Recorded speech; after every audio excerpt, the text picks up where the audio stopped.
Welcome to Office Revenge Hub. Relax and enjoy the story. I lost my job overnight. No warning, no explanation. Just a single email that destroyed 8 years of my life in 30 seconds. But what happened next didn't just save me. It exposed the truth that brought down everyone who betrayed me. My name is Daniel Wright, and for 8 years I was the operations manager at Sentinel Logistics, a regional shipping and distribution company based in Ohio. When I started there at 29, Sentinel was a family-owned business, struggling to compete with the big national carriers.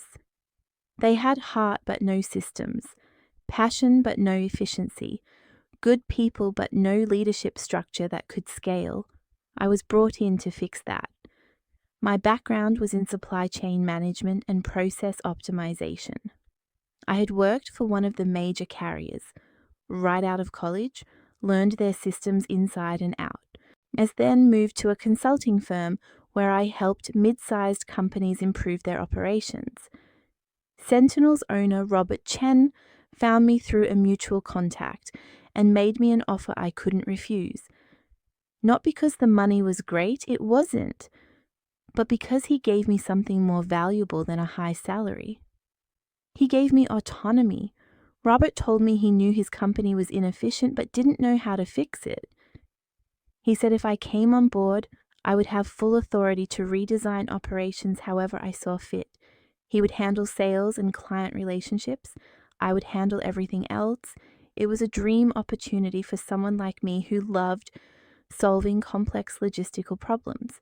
So I took the job and I got to work. Sentinel was a mess when I arrived. Routes were planned inefficiently, costing thousands in wasted fuel. The warehouse was disorganized, leading to constant inventory errors.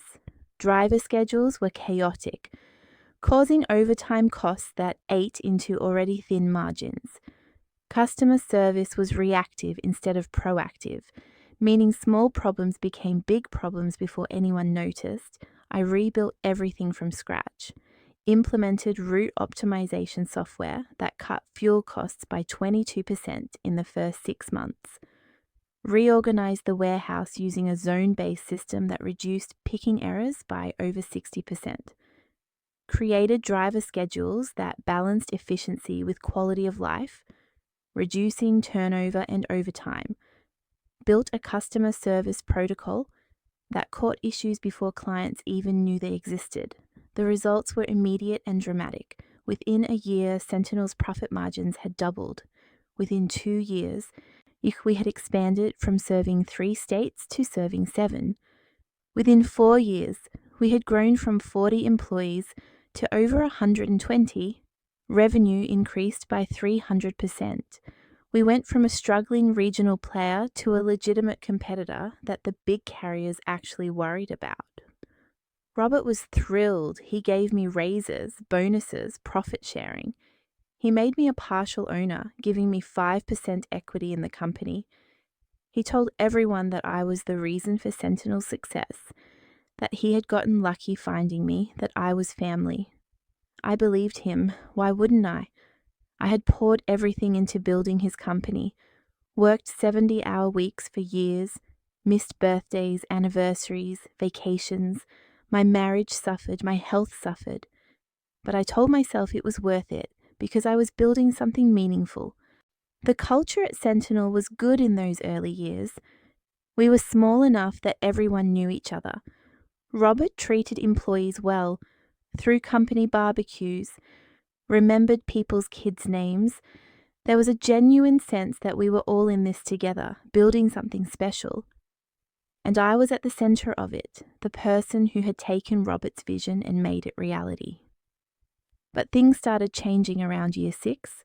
Sentinel's growth had attracted attention, and Robert started getting courted by private equity firms interested in investing or acquiring the company.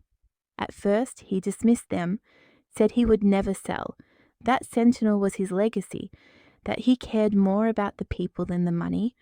I believed him because I wanted to believe him. Then he hired Monica Price. She came in as Chief Financial Officer, had brought on to help prepare Sentinel for what Robert called the next phase of growth. Monica had an MBA from a prestigious school and experience at several large corporations.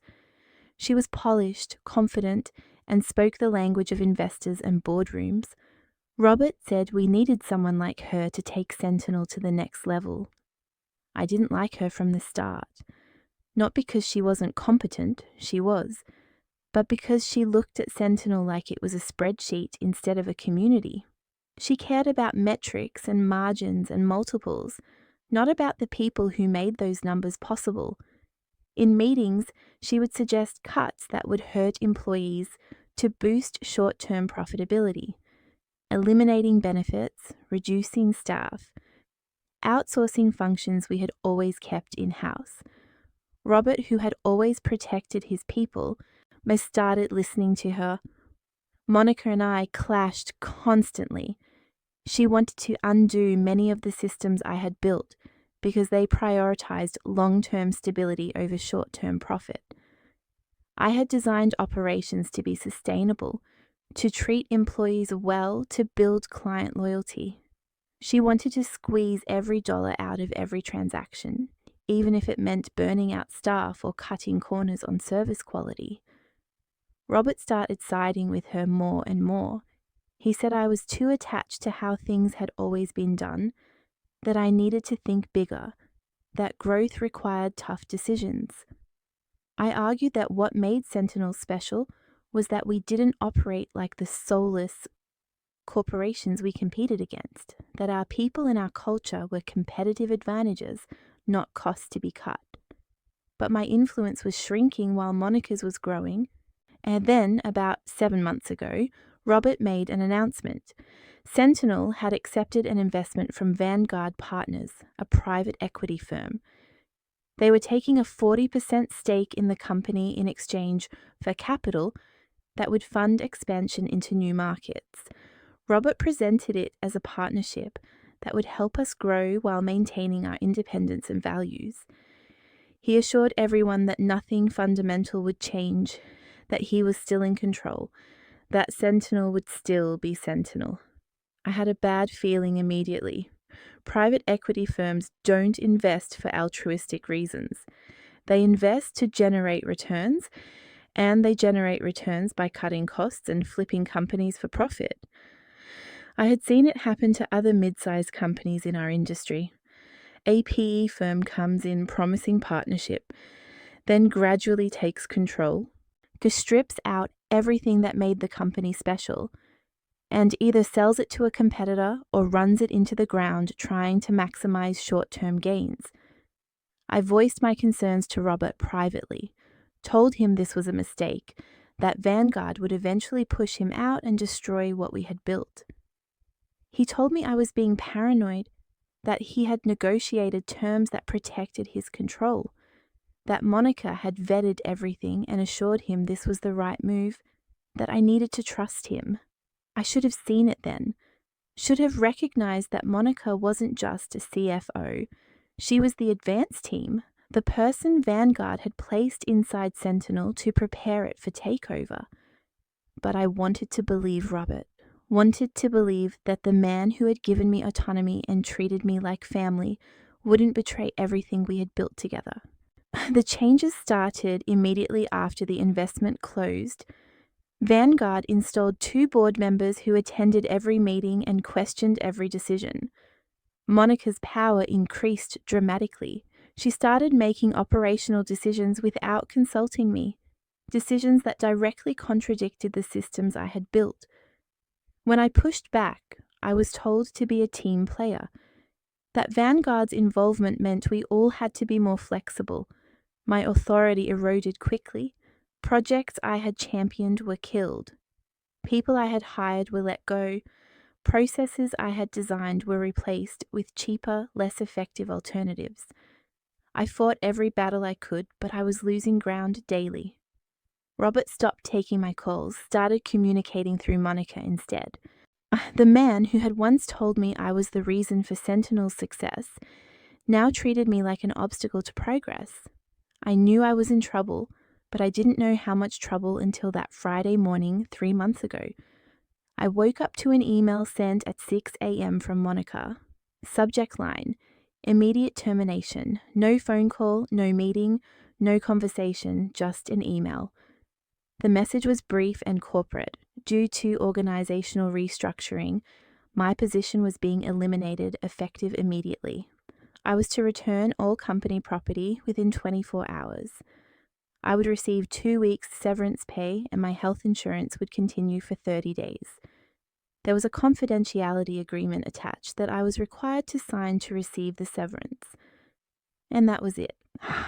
8 years erased in 3 paragraphs. While I sat in my kitchen staring at my phone, reading the email over and over, certain there had been a mistake. This couldn't be real. I had built this company. I owned 5% of it. Robert had called me family. This had to be some kind of error or miscommunication. I called Robert immediately. It went to voicemail. I called again. Voicemail. I sent him a text asking what was happening. No response. I called the office and asked for him. His assistant, someone I had known for 6 years, told me awkwardly that he was in meetings all day and couldn't be disturbed. I asked her if she knew I had been fired. She said yes, quietly, and that she was sorry. Then she hung up. I drove to the office anyway. I needed to understand what was happening, needed to talk to Robert face to face. But when I arrived, my keycard didn't work. So security was waiting for me in the lobby. They were professional but firm. I was no longer employed by Sentinel and was not permitted on the premises. If I didn't leave voluntarily, they would call the police. I asked to speak to Robert. They said he was unavailable. I asked to speak to anyone in leadership. They repeated that I needed to leave.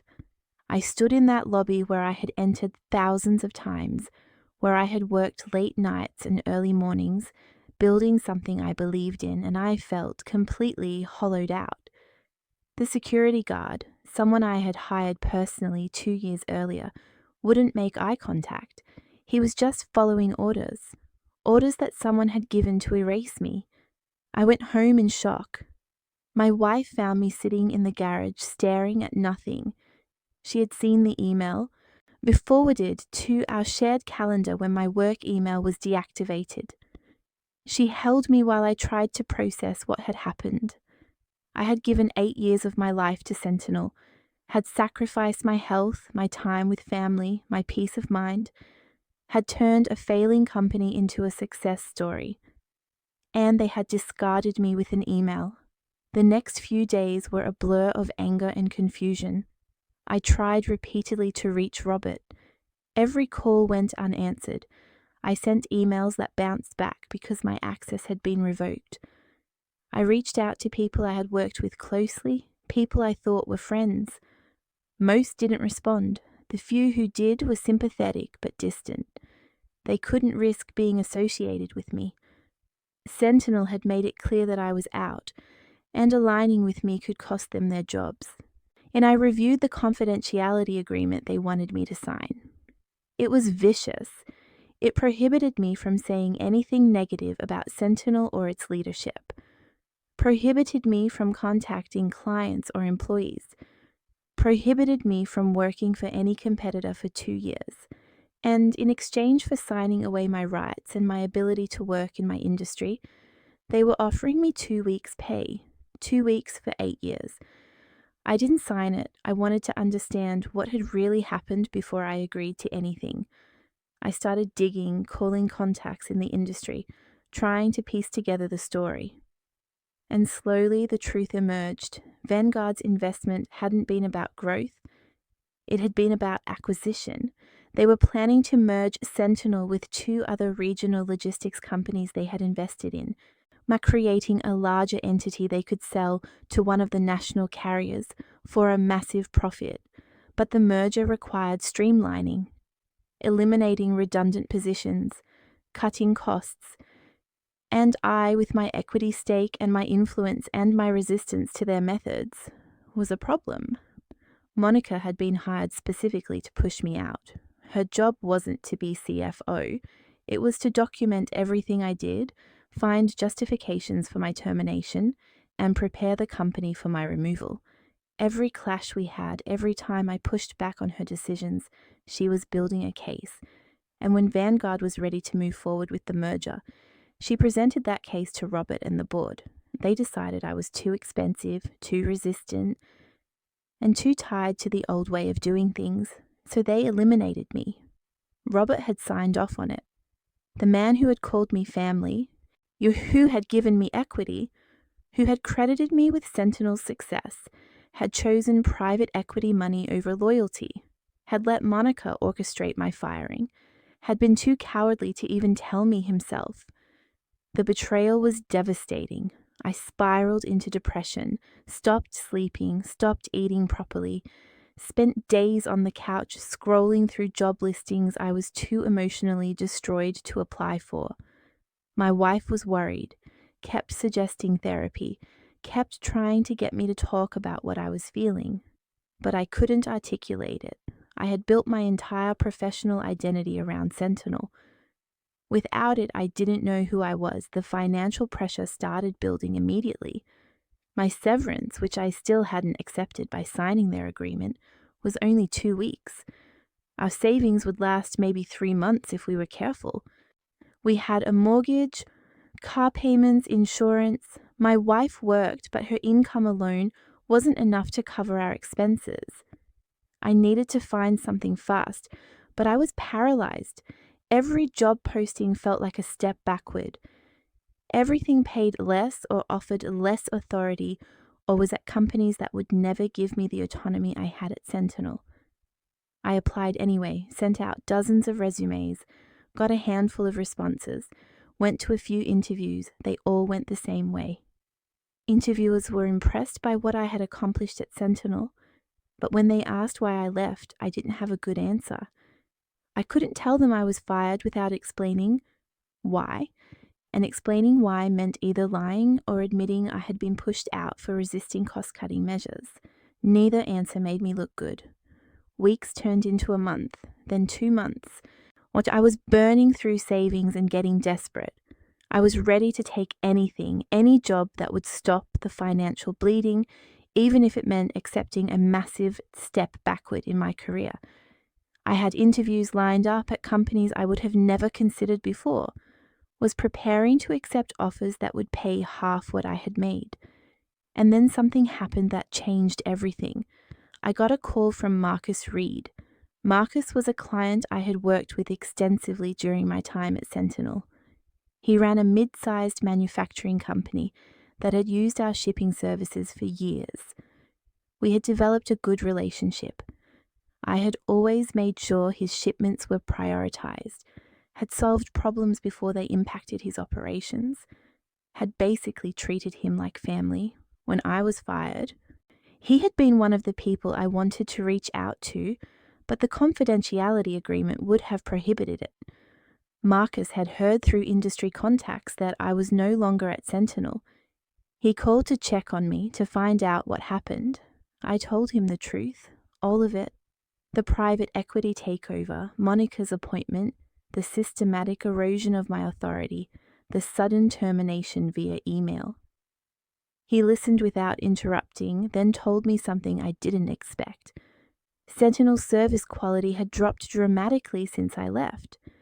Shipments were being delayed, customer service had become unresponsive, errors were increasing. Marcus had complained multiple times and was told they were working through a transition period, but 3 months in, things were getting worse instead of better. But he was actively looking for a new logistics provider. Then he asked me a question that hadn't even occurred to me. Had I ever thought about starting my own logistics company? I told him I hadn't, that it would require capital I didn't have, infrastructure I couldn't afford, and clients I wasn't allowed to contact because of the confidentiality agreement I had refused to sign. He said the confidentiality agreement didn't matter if I wasn't the one doing the contacting, that if clients came to me because they were unhappy with Sentinel's service, that was their choice, not my solicitation. He said he would be my first client if I could get operational within 60 days. Yeah, and he knew at least 4 other companies that were having the same problems with Sentinel who would likely switch to a provider that offered the quality and reliability they used to have. I sat with that conversation for 2 days. Starting my own company was terrifying. It meant risking everything on a venture that might fail. It meant competing directly with Sentinel, which would feel like declaring war. It meant working even harder than I had before, with no safety net and no guaranteed outcome. But it also meant building something that belonged to me, that couldn't be taken away by private equity firms or cowardly former bosses. That would succeed or fail, based on my decisions, not someone else's betrayal. I talked to my wife. She was scared, which was fair. But she also reminded me that I had already built one successful logistics operation from nothing, that I knew exactly what worked and what didn't, that I had relationships with drivers, warehouse staff, and vendors who might be willing to work with me, that the worst case scenario was that it didn't work, and I went back to looking for a job, which I was already doing anyway. I decided to do it, started researching what it would take: business license, insurance, accounting systems, a few vehicles, warehouse space, scheduling software. The startup costs were significant, but not impossible. I had some savings left. My wife had a small inheritance we had been saving for emergencies. And Marcus offered to pay his first 3 months in advance if it would help with cash flow. I filed the paperwork to establish Right Solutions Logistics, leased a small warehouse space, bought 2 used trucks that were in good condition, hired 3 drivers I had worked with at Sentinel, people who had been unhappy there, and jumped at the chance to work for someone they trusted. Built a bare bones but functional scheduling system using software I could afford, and I launched. The first month was chaos. I was doing everything myself: route planning, customer service, billing, maintenance coordination, warehouse management. I worked 18-hour days, 7 days a week, slept 4 hours a night, lived on coffee and stress, but we delivered for Marcus flawlessly, and he immediately referred me to 2 other companies. Then one of those companies referred me to another. Word spread quietly that there was a new logistics provider run by the guy who had built Sentinel's operations, but and that he was offering the same quality Sentinel used to have before they went corporate. My phone started ringing, not floods of calls, but steady. Companies that had worked with Sentinel and were frustrated. Companies that had worked with the big national carriers and wanted more personalized service. Companies that had heard about me through the network. I didn't reach out to any of them, didn't violate any agreements or solicit anyone. They came to me because Sentinel was failing them and someone had mentioned my name. Every client I took on was someone choosing to leave Sentinel, not someone I had poached. By month 3, I had 8 clients and had to hire 2 more drivers and a part-time dispatcher. By month 6, I had 15 clients and had expanded to 2 more trucks. By month 9, and I was generating enough revenue to pay myself a modest salary and still invest in growth. Right Solutions wasn't just surviving, it was working. But the real turning point came about 10 months after I launched. I got a call from someone I didn't expect, David Park, one of Sentinel's board members who had been appointed by Vanguard. I had only met him a handful of times before I was fired. He was always professional but cold, clearly more interested in numbers than people. David asked if we could meet for coffee. I was suspicious but curious. We met at a neutral location and he got straight to the point. Sentinel was in trouble. After I left, the operational efficiency I had built collapsed. Monica had tried to implement cost-cutting measures that backfired spectacularly. Service quality had plummeted. They were losing clients faster than they could acquire new ones. The merger Vanguard had planned was in jeopardy because Sentinel's value had dropped significantly. David said the board had reviewed what happened and realized that firing me had been a catastrophic mistake, that Monica had oversold her ability to maintain operations while cutting costs. that they had underestimated how much of Sentinel's success was tied to the systems I had built and the relationships I had maintained. He said they wanted to make things right. He offered me my job back, not just operations manager, chief operating officer with a seat on the board and increased equity, double my old salary, full authority over operations with a guarantee that no one, including Monica, could override my decisions. He said Robert wanted to personally apologize, but was too ashamed to make the call himself. I let him finish his pitch. Then I told him no, told him I had built something that belonged to me, something that couldn't be taken away when private equity firms decided I was inconvenient, told him that what they did to me wasn't a mistake, it was a choice. They chose money over people, short-term gains over long-term sustainability, and corporate politics over loyalty. And now they were facing the consequences of that choice. David said I was being emotional instead of practical. That Sentinel was still a much larger company with more resources and more potential than Right Solutions could ever have. That coming back would be better for my career and my financial future. I told him my career and financial future were no longer any of his concern.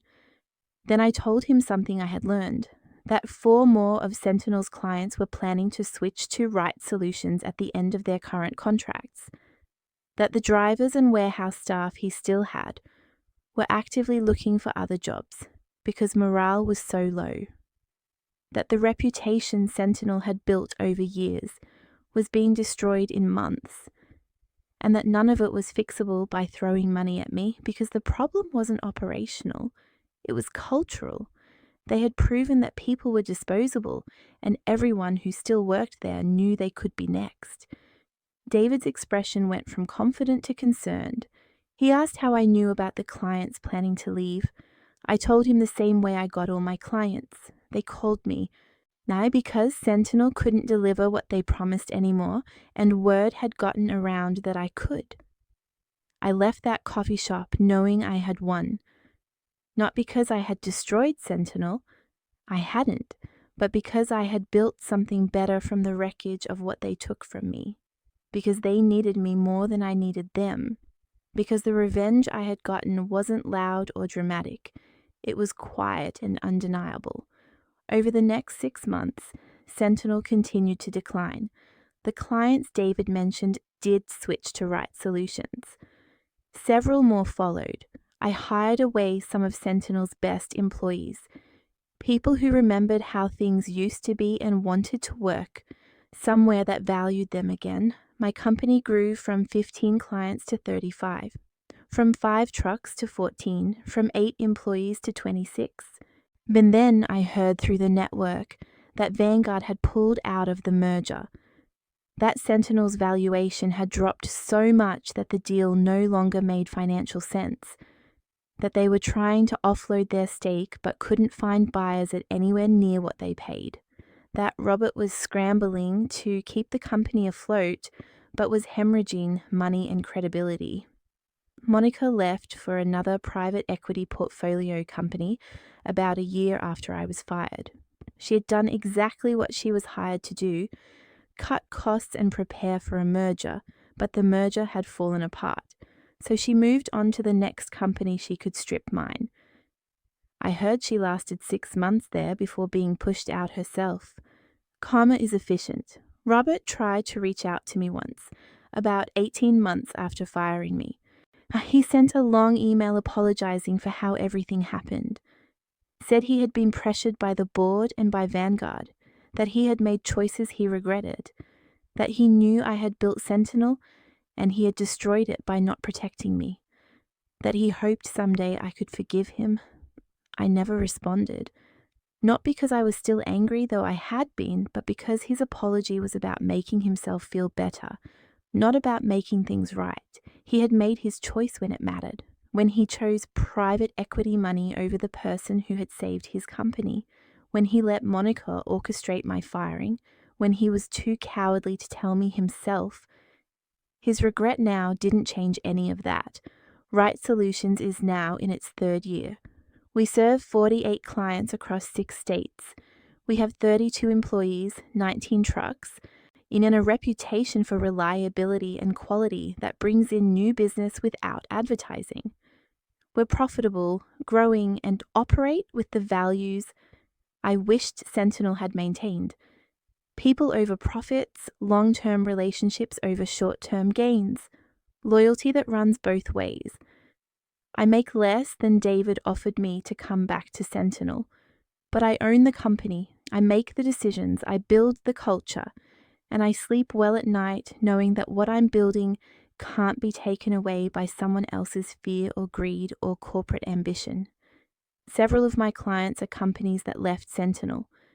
They tell me the difference is night and day, that they're getting the service they used to get before Vanguard's involvement, that working with Right Solutions feels like working with the old Sentinel, back when it was run by people who cared about doing good work instead of maximizing returns.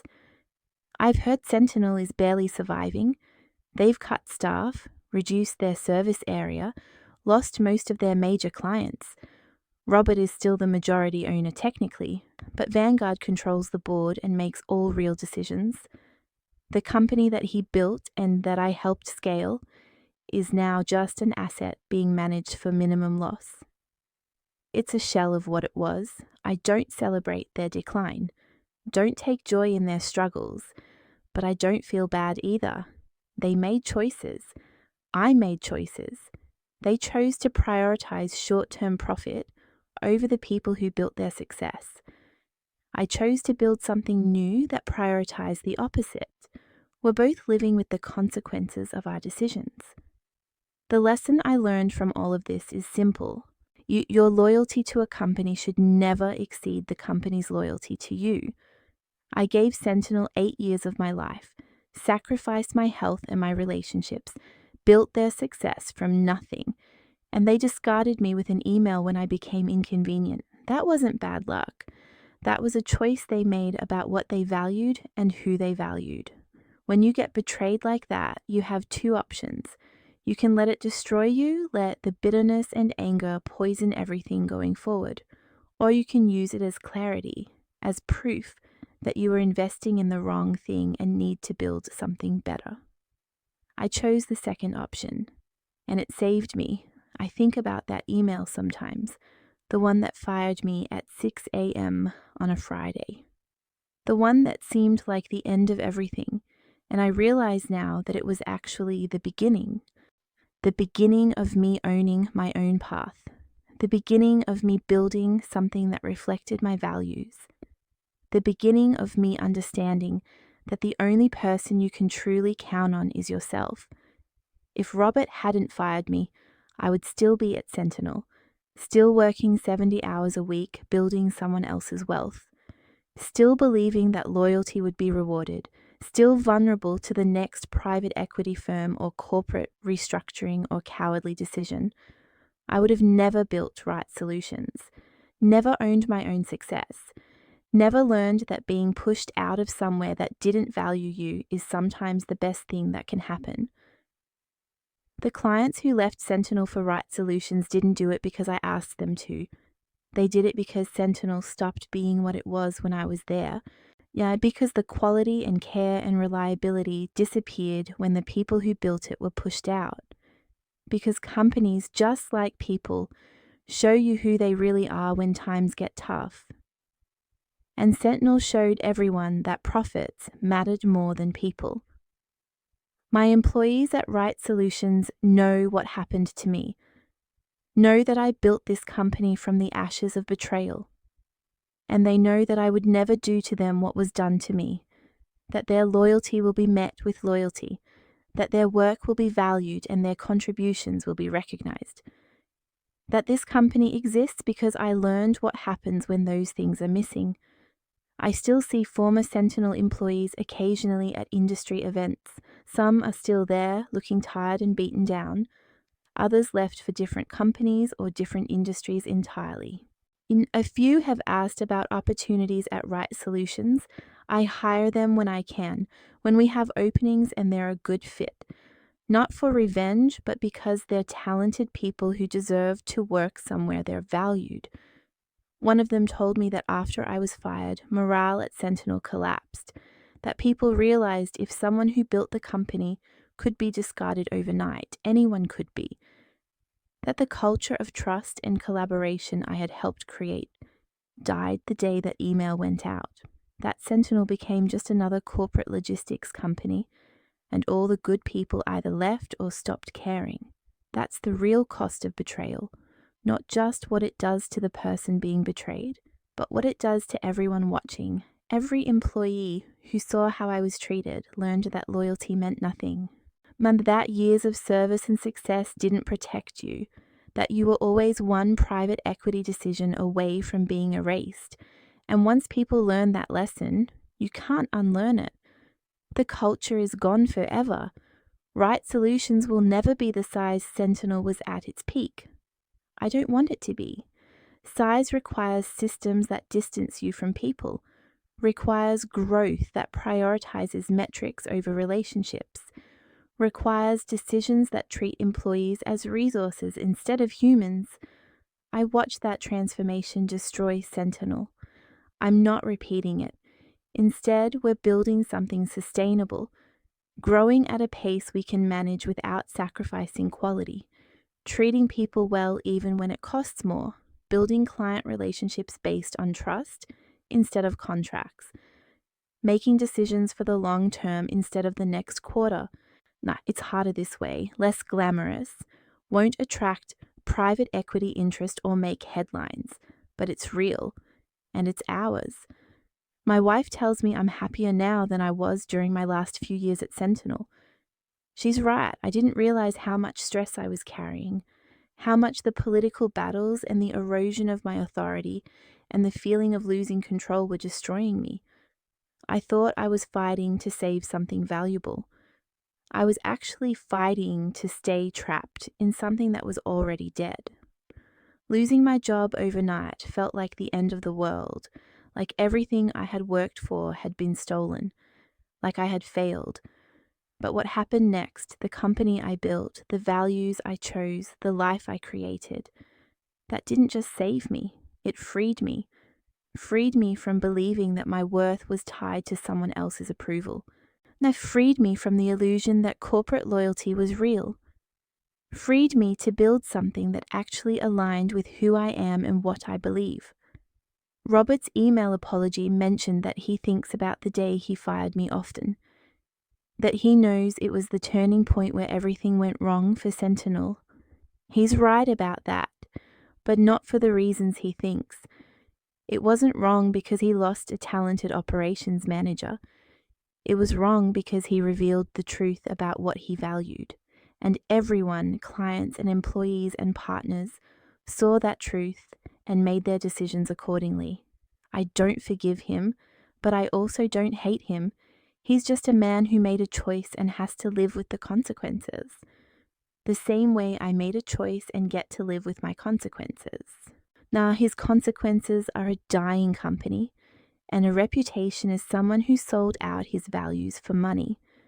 My consequences are a growing company and a reputation as someone who built something better from betrayal. If someone had told me 3 years ago that losing my job would be the best thing that ever happened to me, I would have thought they were insane, but it's true. Not because losing the job was good, but because what I built after was better than anything I could have built, while still believing that Sentinel valued me. The betrayal was the catalyst. What I chose to do with it was the solution. If you've ever been betrayed at work, you're not alone. Where are you watching from right now? Drop it in the comments. Subscribe to Office Revenge Hub for more powerful workplace revenge stories.